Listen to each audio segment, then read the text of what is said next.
सुप्रभात। कक्षा चौथी, विषय हिंदी, उपविषय पाठ 6, उदयपुर की सैर। व्याख्यान संख्या 2। प्यारे बच्चों, आज हम पाठ 6 उदयपुर की सैर से संबंधित अभ्यास कार्य के उत्तर को जानेंगे। तो चलिए शुरू करते हैं आज का कार्य।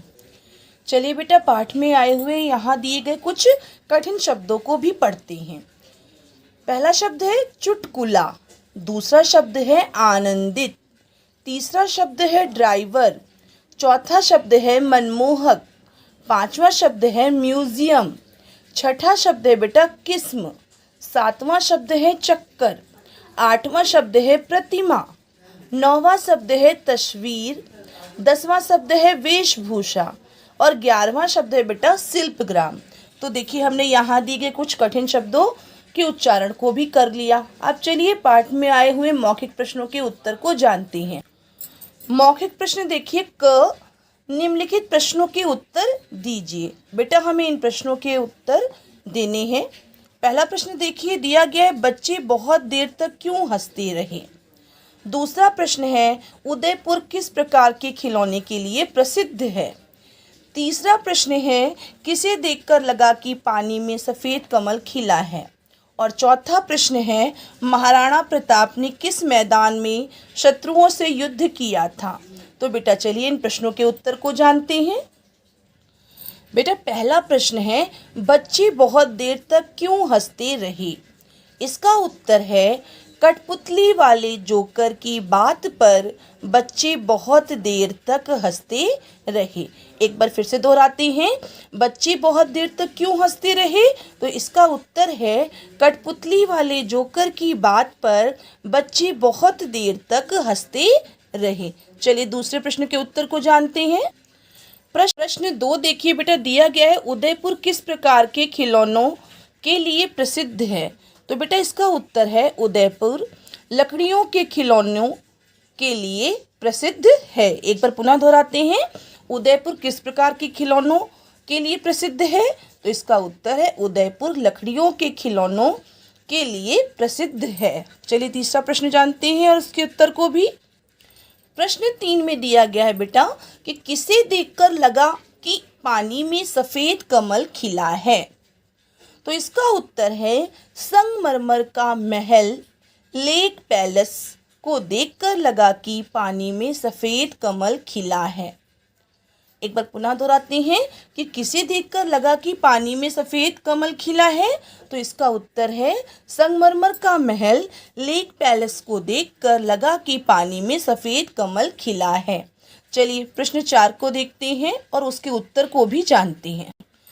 प्रश्न 4 में पूछा जा रहा है कि महाराणा प्रताप ने किस मैदान में शत्रुओं से युद्ध किया था। इसका उत्तर है बेटा महाराणा प्रताप ने हल्दी घाटी के मैदान में शत्रुओं से युद्ध किया था। एक बार पुनः दोहराते हैं कि महाराणा प्रताप ने किस मैदान में शत्रुओं से युद्ध किया था। इसका उत्तर है महाराणा प्रताप ने हल्दी घाटी के मैदान में शत्रुओं से युद्ध किया था। चलिए बेटा, अब लिखित प्रश्नों के उत्तरों को जानते हैं। लिखित प्रश्न देखिए बेटा, ख निम्नलिखित प्रश्नों के उत्तर लिखिए। नंबर 1, सभी बच्चों ने विज्ञान के म्यूजियम में क्या देखा। इसका उत्तर है बेटा सभी बच्चों ने विज्ञान के म्यूजियम में वैज्ञानिक उपकरणों को देखा। एक बार पुनः दोहराते हैं कि सभी बच्चों ने विज्ञान के म्यूजियम में क्या देखा। तो इसका उत्तर है सभी बच्चों ने विज्ञान के म्यूजियम में वैज्ञानिक उपकरणों को देखा। प्रश्न 2, मोती मगरी क्यों प्रसिद्ध है। इसका उत्तर है बेटा महाराणा प्रताप की प्रतिमा लगी होने के कारण मोती मगरी प्रसिद्ध है। एक बार पुनः दोहराते हैं कि मोती मगरी क्यों प्रसिद्ध है। इसका उत्तर है महाराणा प्रताप की प्रतिमा लगी होने के कारण मोती मगरी प्रसिद्ध है। तीसरा प्रश्न है बेटा भारतीय लोक कला मंडल में देखने लायक क्या क्या चीज़ें हैं। तो इसका उत्तर है भारतीय लोक कला मंडल में अलग अलग रंग, रूप और वेशभूषा की कठपुतलियों का तमाशा तथा जोकर का खेल देखने लायक है। एक बार पुनः दोहराते हैं कि भारतीय लोक कला मंडल में देखने लायक क्या क्या चीज़ें हैं। तो इसका उत्तर है बेटा, भारतीय लोक कला मंडल में अलग अलग रंग रूप और वेशभूषा की कठपुतलियों का तमाशा तथा जोकर का खेल देखने लायक है। प्रश्न 4 है बेटा, चिड़ियाघर में बच्चों को सबसे अच्छा क्या लगा और क्यों? इसका उत्तर है बेटा, चिड़ियाघर में बच्चों को सबसे अच्छा चिंपांजी लगा, क्योंकि चिंपांजी ने बच्चों द्वारा दी गई खाने की चीज़ों को ले लिया था। एक बार पुनः दोहराते हैं, चिड़ियाघर में बच्चों को सबसे अच्छा क्या लगा और क्यों? तो इसका उत्तर है बेटा, चिड़ियाघर में बच्चों को सबसे अच्छा चिंपांजी लगा, क्योंकि चिंपांजी ने बच्चों द्वारा दी गई खाने की चीज़ों को ले लिया था। चलिए अगला प्रश्न करते हैं। ग, सही उत्तर पर सही का चिन्ह लगाइए। नंबर 1, उदयपुर को बसाया था। संग्राम सिंह ने, महाराणा प्रताप ने, उदय सिंह ने या जय सिंह ने?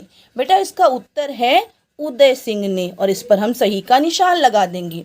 दूसरा है फव्वारों के लिए प्रसिद्ध है। नंबर 1, सहेलियों की बाड़ी, गुलाब बाग, मोती नगरी या उदयपुर?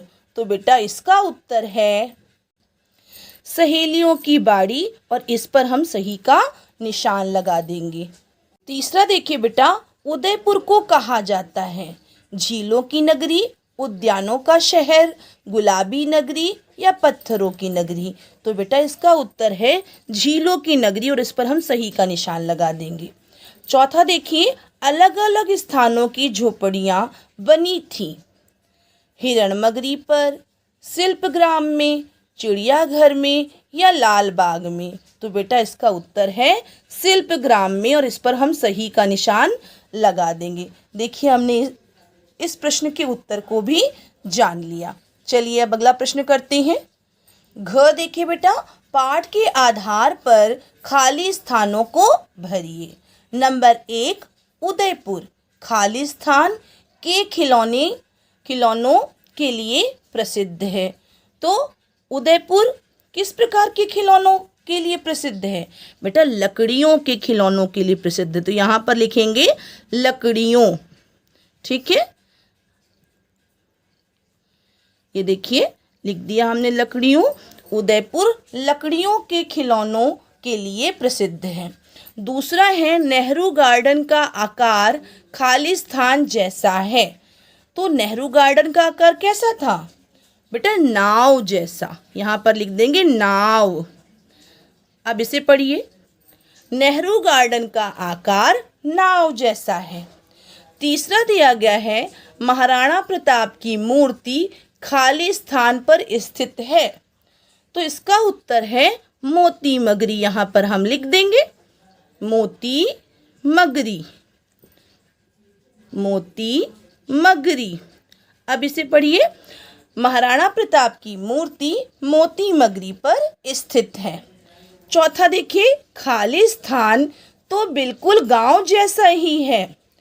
तो यहाँ पर लिखेंगे बेटा शिल्पग्राम। ये देखिए शिल्पग्राम, शिल्पग्राम। अब इसे पढ़ेंगे, शिल्पग्राम तो बिल्कुल गांव जैसा ही है। ये देखिए हमने इस प्रश्न के उत्तर को भी कर लिया और खाली स्थान को भर दिया। चलिए अगला प्रश्न करते हैं। भाषा की बात क दिया गया है बेटा, लिंग बदल कर लिखिए। यहाँ कुछ शब्द दिए गए हैं, हम इन्हें पढ़ेंगे और फिर इन्हीं में से यहाँ दिए गए शब्दों के लिंग बदल कर लिख देंगे। देखिए दिया गया है नारी, वधू, राजा, शिक्षिका, कवित्री, पुत्री, शिष्य, युवती। अब चलिए इसे भी हल करते हैं। नंबर 1 वर, नंबर 1 वर, तो वर का बेटा स्त्रीलिंग हो जाएगा वधू। ये देखिए वधू लिख देंगे यहाँ पर। दूसरा दिया गया है कवि, तो कवि का स्त्रीलिंग हो जाएगा कवित्री, य में छोटी की मात्रा और त्र में बड़ी की मात्रा और ऊपर शिरोरेखा कवित्री। नंबर 3 नर। नर का स्त्रीलिंग हो जाएगा बेटा नारी, नारी, नर नारी। नंबर 4 दिया गया है पुत्र। पुत्र का स्त्रीलिंग हो जाएगा पुत्री, पुत्र, पुत्री। अब देखिए नंबर 5 रानी। तो रानी का पुल्लिंग हो जाएगा राजा, रानी, राजा। ठीक है। नंबर 6 शिक्षक। अब शिक्षक का स्त्रीलिंग हो जाएगा बेटा शिक्षिका। ये देखिए लिख दिया हमने। नंबर 7 पे दिया गया है शिष्या। शिष्या का पुल्लिंग हो जाएगा बेटा शिष्य, शिष्य। नंबर 8 दिया गया है युवक। युवक का स्त्रीलिंग हो जाएगा बेटा युवती, युवती। ये देखिए हमने हल कर लिया। चलिए एक बार इसे दोहराते हैं। वर वधु, कवि कवियत्री, नर नारी, पुत्र पुत्री, रानी राजा, शिक्षक शिक्षिका, शिष्या शिष्य, युवक युवती। अब चलिए अगले प्रश्न को करते हैं बेटा। यहाँ देखिए बेटा दिया गया है ऐसे शब्द जो सुनने में समान लगते हों परंतु अर्थ भिन्न होता हो, वे श्रुति सम भिन्नार्थक शब्द कहलाते हैं। जैसे कुल। कुल का अर्थ है वंश। कुल, कुल का अर्थ है बेटा किनारा। एक बार पुनः पढ़ते हैं। ऐसे शब्द जो सुनने में समान लगते हों परंतु अर्थ भिन्न होता हो, वे श्रुति संभिन्नार्थक शब्द कहलाते हैं। जैसे कुल, कुल का अर्थ है वंश और कुल का अर्थ है बेटा किनारा। बेटा ऐसे कई शब्द आपने पढ़े होंगे जो सुनने में समान लगते हैं हमें, लेकिन उनका जो अर्थ है वो भिन्न होता है, अलग होता है। तो वे क्या कहलाते हैं? वे श्रुति संभिन्नार्थक शब्द कहलाते हैं। ठीक है। देखिए यहाँ दिया गया है ख। नीचे कुछ शब्द दिए गए हैं, इनका इस प्रकार वाक्यों में प्रयोग कीजिए कि अर्थ स्पष्ट हो जाए। देखिए नंबर 1 दिया गया है दिन। दिन का अर्थ होता है दिवस। दीन, दीन का अर्थ होता है गरीब। हमें इनका वाक्य प्रयोग करना है ताकि इनका अर्थ एकदम स्पष्ट हो जाए। तो चलिए करते हैं। चलिए बेटा दिन का वाक्य प्रयोग करते हैं। लिखेंगे रतन काम की तलाश में दिन भर घूमता है। पूर्ण विराम। एक बार पढ़ेंगे। रतन काम की तलाश में दिन भर घूमता है। अब दीन का अर्थ होता है गरीब। अब इससे वाक्य बनाएंगे। लिखेंगे आदर्श, आदर्श प्रतिदिन, आदर्श प्रतिदिन दीन होता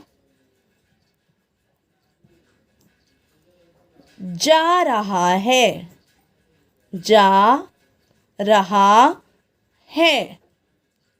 ये देखिए हमने लिख दिया इस वाक्य को। पढ़ेंगे आदर्श प्रतिदिन दीन होता जा रहा है, यानी कि आदर्श प्रतिदिन गरीब होता जा रहा है। और दिन का हमने वाक्य क्या लिखा? रतन काम की तलाश में दिन भर घूमता है। तो देखिए दिन यहाँ पर हमने आया ना, और हमने इसका वाक्य प्रयोग किया है। और ये देखिए यहाँ पे दीन आया हुआ है। तो हमने इस प्रकार से दिन और दीन दोनों ही शब्दों से वाक्य को बना लिया। चलिए अब नंबर 2 देखिए दिया गया है बेटा शूर। शूर का अर्थ होता है वीर।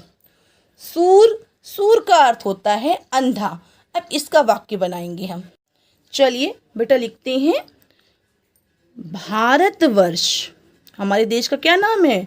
भारतवर्ष। भारतवर्ष में अनेक शूर पैदा हुए हैं। चलिए पढ़ते एक बार। भारतवर्ष में अनेक शूर पैदा हुए हैं, यानी हमारे भारतवर्ष में अनेक वीर पैदा हुए हैं। दूसरा दिया गया है सूर। सूर का अर्थ होता है बेटा अंधा। इसका वाक्य बनाएंगे, लिखेंगे बेटा कैलाश, कैलाश आँखों से, कैलाश आँखों से सूर हो गया है,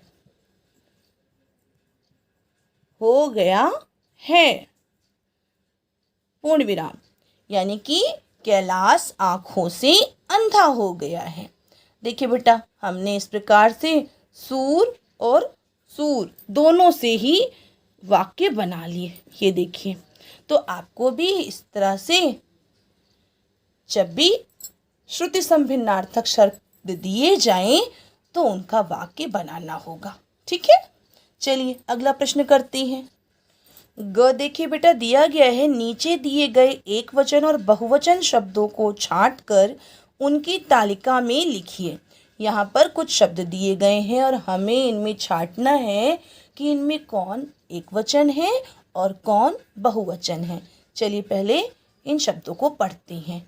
लड़का, घोड़े, गुरुजन, कविताएं, कहानियाँ, केला, किताब, आँखें, पंखा, बड़े, आँख, बच्चे, दोस्त, घर, पंखे, कविता। अब बेटा हमने इन शब्दों को पढ़ लिया, अब हमें इनमें से एक वचन शब्दों को अलग लिखना है और बहुवचन शब्दों को अलग लिखना है। चलिए लिखते हैं। ये देखिए बेटा, हमने इन्हें अलग अलग लिख लिया। चलिए इन्हें एक बार पढ़ते हैं। देखिए एक वचन शब्द कौन कौन से हैं? लड़का, केला, किताब, पंखा, दोस्त, घर, आँख, कविता। ये एक वचन शब्द हैं। और बहुवचन कौन कौन से शब्द हैं? देखिए घोड़े, गुरुजन, कविताएं, कहानियाँ, आँखें, बड़े, बच्चे, पंखे। ये बेटा हमारे बहुवचन शब्द हैं। तो देखिए हमने इन्हें अलग अलग करके लिख दिया। चलिए अगले प्रश्न को करते हैं। घ देखिए बेटा, दिया गया है कि दिए गए शब्दों का वाक्यों में प्रयोग कीजिए। और यहाँ कुछ शब्द दिए गए हैं, हमें इनसे वाक्य बनाने हैं और इनका वाक्यों में प्रयोग करना है। देखिए पहला शब्द है नगर, दूसरा शब्द है खिलौना, तीसरा शब्द है महल, चौथा शब्द है राजा और पांचवा शब्द है शहर। तो चलिए इनसे हम वाक्य बनाते हैं और इनका वाक्यों में प्रयोग करते हैं। चलिए यहाँ लिखे हुए वाक्य को पढ़ते हैं। देखिए पहला शब्द दिया गया था नगर, वाक्य बनाया मैंने आज नगर में दुर्गा पूजा का उत्सव है। दूसरा दिया गया था शब्द खिलौना, वाक्य बनाया मैंने मेरा खिलौना सुंदर है। तीसरा शब्द दिया गया था महल, महल से वाक्य बनाया मैंने मैं राजमहल देखने जा रहा हूँ। चौथा शब्द है राजा, राजा से वाक्य बनाया मैंने कि राजा उदय सिंह ने उदयपुर को बसाया था। पांचवा शब्द है शहर, शहर से वाक्य बनाया मैंने दिल्ली शहर बहुत बड़ा है। तो इस प्रकार से बेटा हमने यहाँ दिए गए शब्दों का वाक्यों में प्रयोग कर लिया। अब आज का बेटा गृह कार्य। आज मैंने आपको गृह कार्य दिया है कि अभिव्यक्ति हिंदी पाठ्य पुस्तक में पाठ 6 उदयपुर की सैर से संबंधित मौखिक प्रश्नों के उत्तर कॉपी में लिखो। बेटा आपको अभिव्यक्ति हिंदी पाठ्य पुस्तक में पाठ 6 उदयपुर की सैर से संबंधित मौखिक प्रश्नों के उत्तर अपनी कॉपी में सुंदर लेख में लिखने हैं। आज बेटा व्याख्यान संख्या 1 में दिए गए गृह कार्य के हल को भी जान लेते हैं। व्याख्यान संख्या 1 में आपको गृह कार्य दिया गया था कि अभिव्यक्ति हिंदी पाठ्य पुस्तक में पाठ 6 उदयपुर की सैर से संबंधित कठिन शब्द शब्दार्थ कॉपी में लिखो। चलिए एक बार कठिन शब्द और शब्दार्थ की भी दोहराई कर लेते हैं। पाठ 6 उदयपुर की सैर। कठिन शब्द नंबर 1 उद्यान, नंबर 2 बेंगलुरु, नंबर 3 अटैची, नंबर 4 गोलगप्पे, नंबर 5 आनंदित, नंबर 6 प्यास, नंबर 7 उंगली, नंबर 8 ड्राइवर, नंबर 9 क्यारी, नंबर 10 फव्वारे, नंबर 11 दृश्य, नंबर 12 वैज्ञानिक, नंबर 13 उपकरण, नंबर 14 डिब्बा, number 15 station, number 16 Mewari, number 17 Haldi Ghati, number 18 दूरबीन, नंबर 19 शिल्पग्राम, नंबर 20 म्यूज़ियम। तो बेटा इस प्रकार से हमने कठिन शब्द की दोहराई कर ली। अब चलिए शब्दार्थ की भी दोहराई कर लेते हैं। शब्दार्थ शब्द अर्थ नंबर 1 आनंदित, इसका अर्थ है खुश। नंबर 2 दृश्य, दृश्य का अर्थ है बेटा दर्शनीय। नंबर 3 मनमोहक, मनमोहक का अर्थ है मन को अच्छा लगने वाला। नंबर 4 म्यूज़ियम, म्यूज़ियम का अर्थ है जहाँ पुरानी वस्तुएं देखने के लिए रखी जाती हैं। नंबर 5 छायादार, छायादार का अर्थ है छाया देने वाला। नंबर 6 आनंद, आनंद का अर्थ है खुशी। नंबर 7 मगरी, मगरी का अर्थ है पहाड़ी। नंबर 8 प्रतिमा, प्रतिमा का अर्थ है बेटा मूर्ति। नंबर 9 शत्रु, शत्रु का अर्थ है दुश्मन। नंबर 10 स्वतंत्रता, स्वतंत्रता का अर्थ है बेटा आज़ादी। नंबर 11 गार्डन, गार्डन का अर्थ है बाग। नंबर 12 तस्वीर, तस्वीर का अर्थ है चित्र। तो बेटा इस प्रकार से हमने शब्द अर्थ की भी दोहराई कर ली। अब बेटा आपने पूरे पाठ को पढ़ लिया, पाठ से संबंधित कठिन शब्द शब्दार्थ को भी जान लिया और साथ ही साथ पाठ से संबंधित अभ्यास कार्य को भी जान लिया। और बेटा अब इसे आप सुंदर लेख में अपनी कॉपी में मौखिक प्रश्नों के उत्तर को लिखेंगे और साथ ही साथ याद भी करेंगे। आशा है आपको आज की वीडियो पसंद आई होगी। आप हमारे चैनल को सब्सक्राइब कीजिए और वीडियो को लाइक कीजिए। धन्यवाद।